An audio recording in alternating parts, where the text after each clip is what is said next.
So I have two readings tonight, one very short and one kind of long. And often what I do is I read, the first reading is from one of the Gospels, and then often I will have Yogananda's commentary on that Gospel. And I am reading from a Gospel tonight, but it's one that you might not be that familiar with. It's from the Gospel of Mary Magdalene. Mary Magdalene was a close, intimate disciple of Jesus. She was the first one he appeared to after his resurrection, and she was a pillar in the early Christian movement. And she wrote a gospel, and it was lost. And then around 500 AD, they found fragments of it. And this is a short quote from the Gospel of Mary Magdalene. It is one of the purest expressions of truth I have ever read. It's one of my favorite. I'm going to read it twice. I left this world. No insult on your song. Okay. I'm going to connect it. I thought that was perfect. I left this world with the aid of another world. A design was erased by virtue of a higher design. Henceforth I travel in repose, where time rests in the eternity of time. I go now into silence. Having said all this, Mary became silent, for it was in the silence that her teacher spoke to her. I'm going to read it one more time. I left this world with an aid of another world. A design was erased by virtue of a higher design. Henceforth I travel in repose where time rests in the eternity of time. I go now into silence. Having said all this, Mary became silent, for it was in silence that the teacher spoke to her. And the second reading is taken from the autobiography of a yogi. And in a manner of speaking, it's an experience where Yogananda was taken from one world to another world, but the world that can't be changed. Okay? And I'll give you a little bit of the background. Yogananda is with his guru, Sri Yukteswar, in his hermitage. And he's meditating and trying to meditate and is very distracted. Nothing's happening. All right? And Sri Yukteswar calls to him, come with me. And Yogananda ignores him. Sri Yukteswar yells again, come, Yogananda, come with me. He ignores him. And a third time, Sri Yukteswar said, Yogananda, come. And Yogananda said, sir, I am meditating. And Sri Yukteswar said, well, if you call that meditation, come. Humbled, Yogananda came. And Yogananda was always running off to the Himalayas trying to get some sort of God realization. Poor boy, Sri Yukteswar said, mountains cannot give you what you want. Master spoke caressingly, comfortingly. His calm gaze was unfathomable. Your heart's desire shall be fulfilled. Sri Yukteswar seldom spoke in riddles. I was bewildered. He struck me gently on my chest above the heart. My body became immovably rooted. Breath was drawn out of my lungs as if by some huge magnet. Soul and mind instantly lost their physical bondage and streamed out like a fluid, piercing light from my every pore. The flesh was as though dead, yet in my intense awareness, I knew that never before have I been fully alive. My sense of identity was no longer narrowly confined to my body, but embraced the circumambient atoms. People on distant streets seemed to be moving gently over my remote periphery. The roots of plants and trees appeared through a dim transparency of the soil. I discerned the inward flow of the sap. The whole vicinity laid bare before me. My ordinary frontal vision was now changed to a vast spherical, tight, simultaneously all-perceptive. Through the back of my head, I saw men strolling far down the lane, and noticed also a white cow that was leisurely approaching. When she reached an open ashram gate, I observed her as though with my own two physical eyes. After she had passed beyond the brick wall of the courtyard, I saw her clearly yet. An oceanic joy broke upon calm, endless shores of my soul. The Spirit of God, I realized, is inexhaustible bliss and love. His body is countless tissues of light. A swelling glory within me began to envelop towns, continents, and the earth. And then the experience came to an end. Suddenly, the breath returned to my lungs with a disappointment almost unbearable. I realized that my infinite immensity was lost. Once more, I was limited to the humiliating cage of a body, not easily accommodative to the spirit. Like a prodigal son, I had run away from my microcosmic home and had imprisoned myself in a narrow microcosm. My guru was standing motionless before me. I started to prostrate myself at his holy feet in gratitude for his having bestowed on me the experience of cosmic consciousness that I had long passionately sought. He held me upright and said quietly, and this is important, and I'll connect this to my talk, "You must not get overdrunk with ecstasy. Much work yet remains for you in the world. Come, let us sweep the balcony floor, then we shall walk by the Ganges." All right, so let me start where I always start, right here. Growing up, my mother had something she would say about me all the time. It will surprise all of you, I'm sure. But often she would say to me, "You live in a world of your own. You live in a world of your own."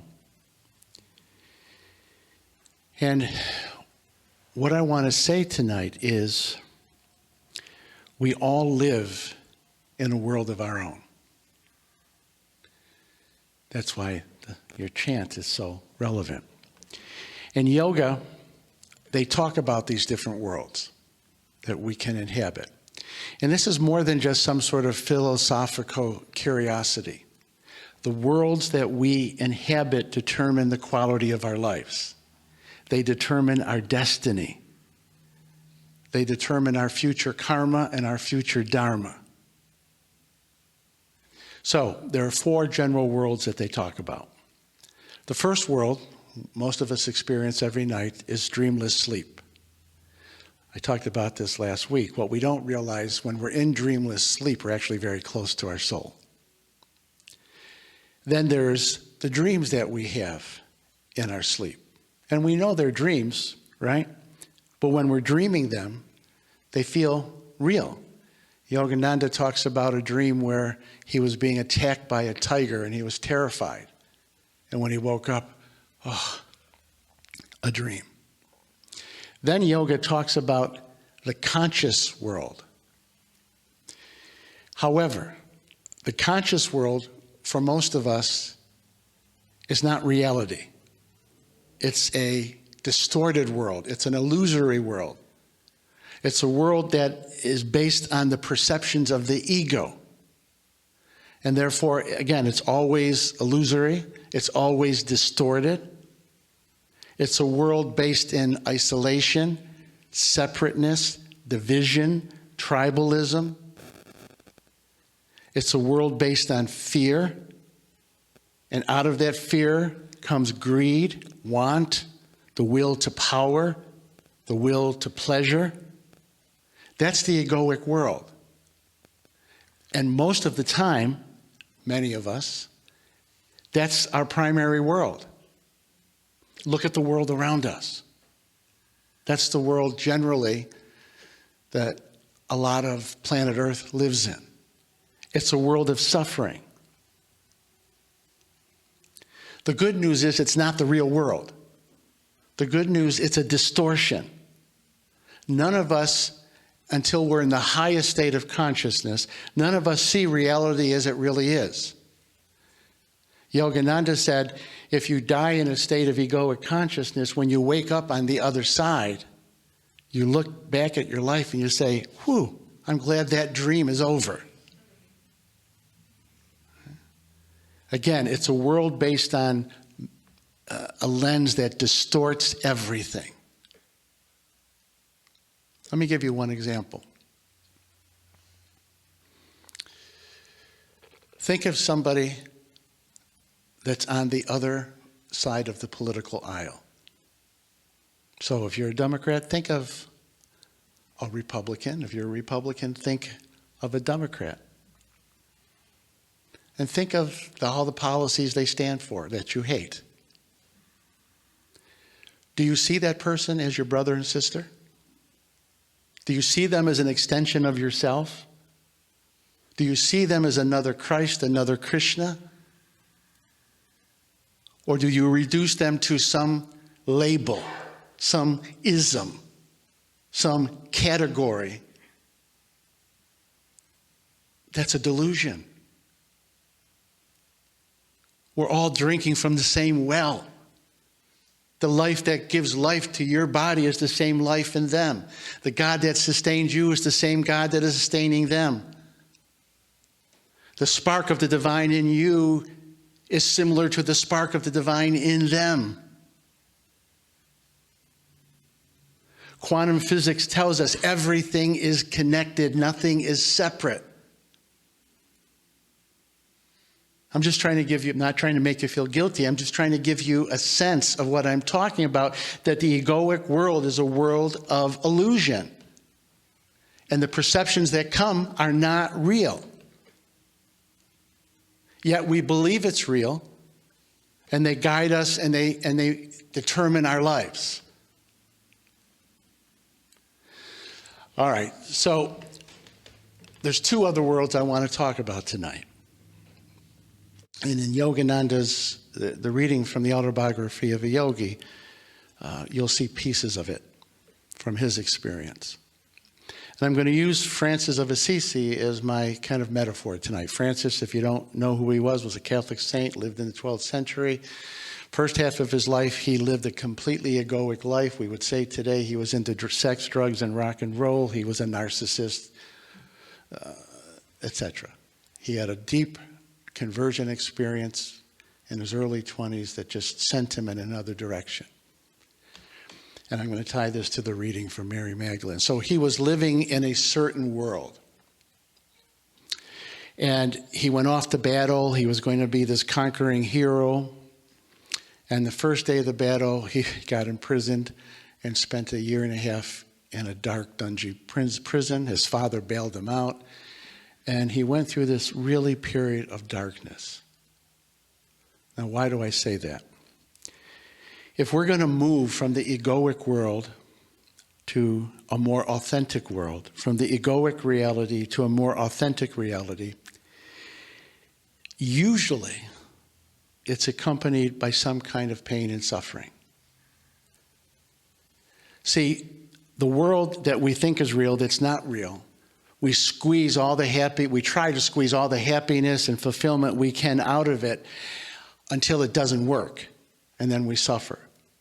So one step in going from one world to a higher world is some sense of, again, pain and failure. So Francis was a failure, and he would go to this broken down church, San Damiano, Italy, outside of Assisi, and he would just gaze upon this beautiful Orthodox-like cross in this broken down chapel. And one day Jesus spoke to him. He said in a tender, loving voice, Francesco, Francesco, can't you see that my church is crumbling? Go and rebuild it. For Francis, that was an initiation into what Yogananda calls soul consciousness, self-realization. It was a movement away from his sense, his egoic self into his essence, into his soul, into that spark of the divine. Because he said at that moment, all the depression that he was experiencing, all the pain, it just went away.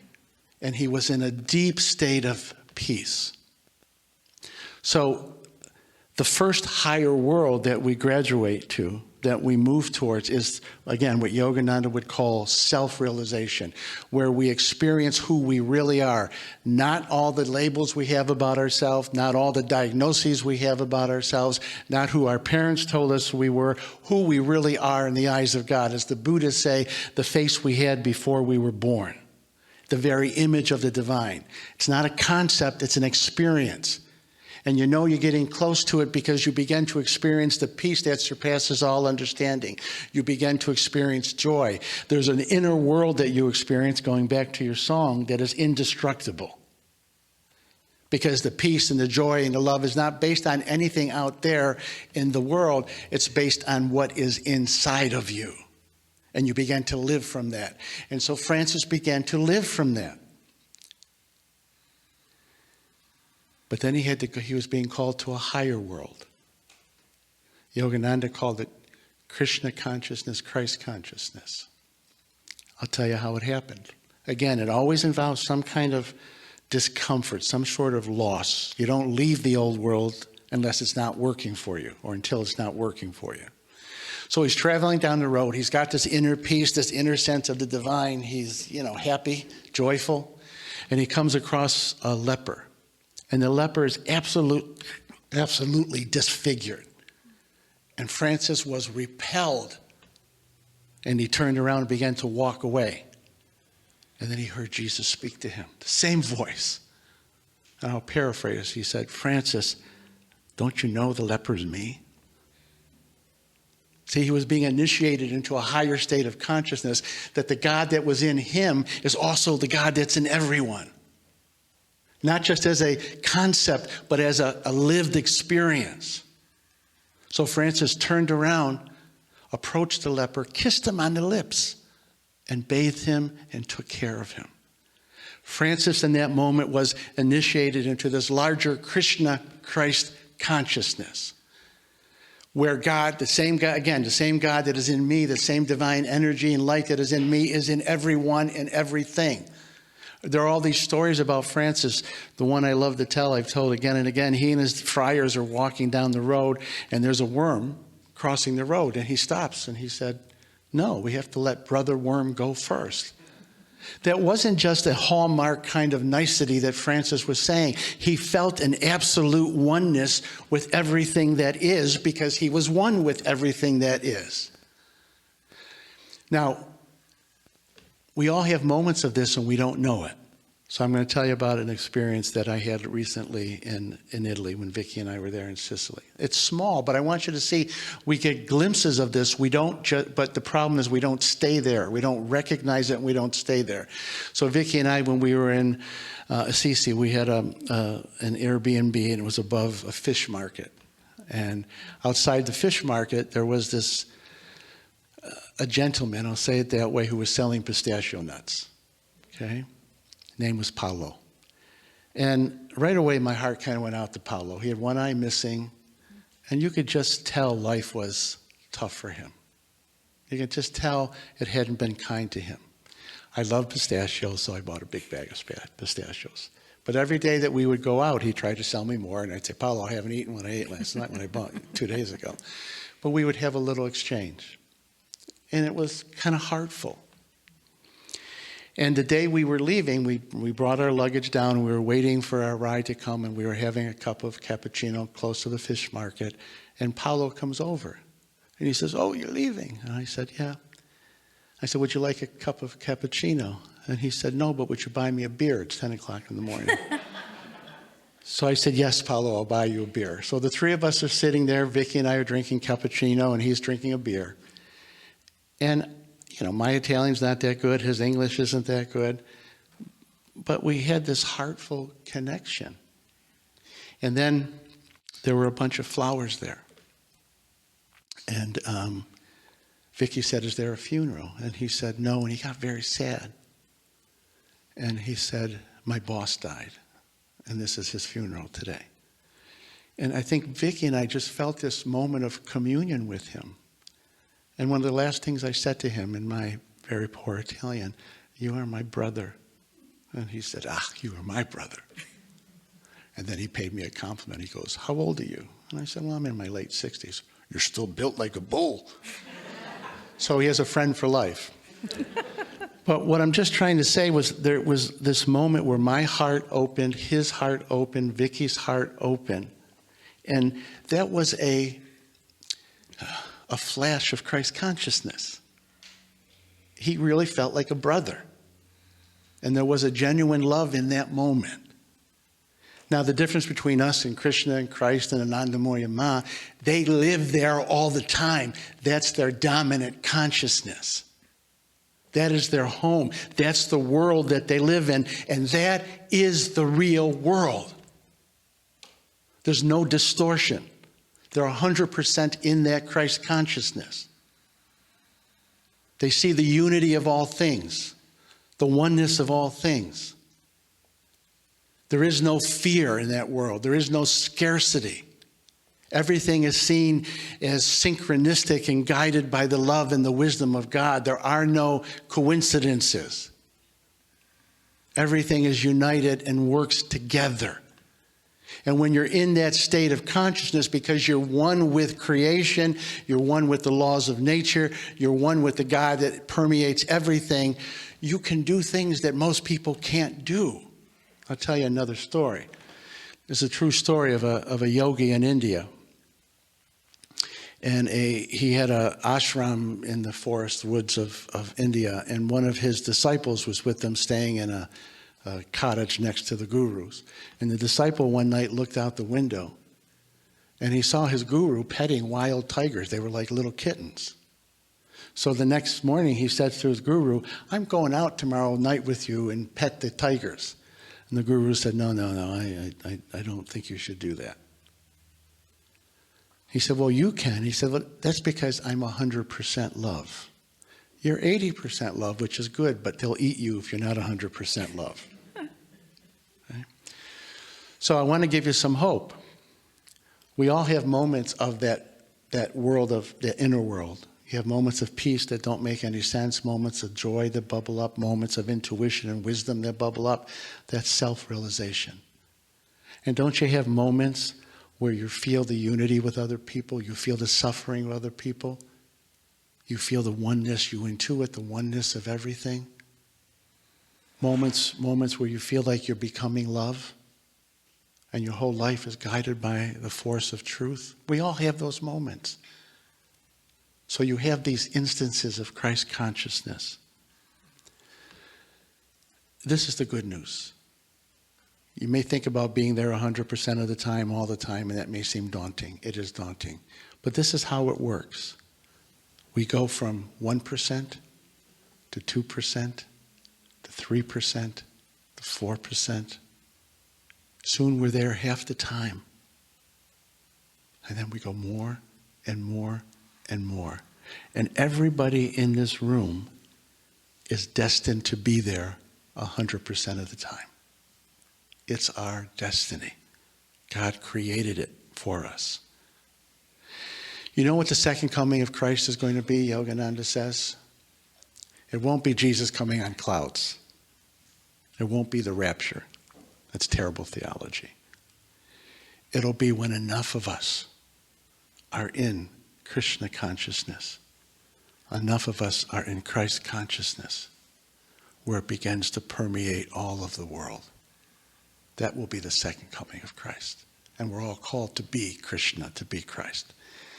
I'm going to close with just a few quotes.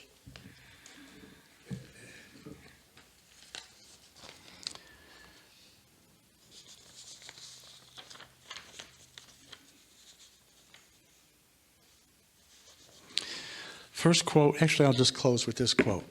It's a good historical example of somebody, at least in the moment, who was in Christ consciousness.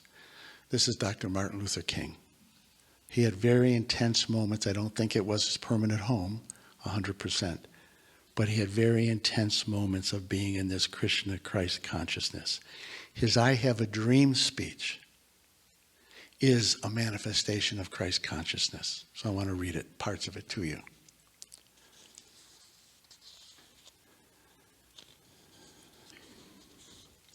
I have a dream that one day, down in Alabama, with its vicious racists, that one day there in Alabama, little black boys and black girls will be able to join hands with white boys and white girls as sisters and brothers. That's Christ consciousness.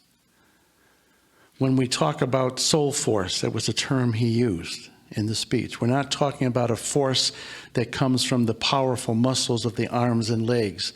It is a force that comes from the center of our moral and spiritual strength. Soul force is a kind of spiritual and moral power. It is not the power to destroy or punish, but to redeem and to transform. It's the energy of Christ consciousness, Krishna consciousness. Soul force is the force of love, of truth, of nonviolent resistance to evil. It is the force that holds the universe together. Nonviolence is the answer to the crucial political and moral questions of our time. The need for man to overcome oppression and violence without resorting to oppression and violence. Man must evolve for all human conflict, a motto which rejects revenge, aggression, and retaliation. The foundation of such a method is love. Christ consciousness is the absolute experience of love in time and space.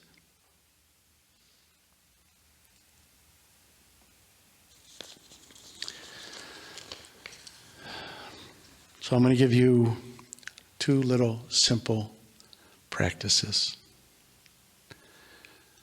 Like the quote, when Mary went into silence. When we meditate and go into that stillness, the egoic world dissolves. The egoic world, at least for that moment, unravels. And the truth of who we are and who God is in us begins to bubble up. Secondly, I'm not talking about being a doormat, and I'm not talking about not holding people accountable. But one of the purest acts of Christ consciousness is to forgive somebody who has offended you. Doesn't mean you allow them to abuse you, but you let them up. Jesus said, all people will know that you are children of God in this Christ consciousness if you pray for your enemies and you love your enemies. It's two simple practices. Meditate, go into the stillness, and then practice mercy and compassion on yourself and on everyone. The divine in me bows before the divine in each one of you.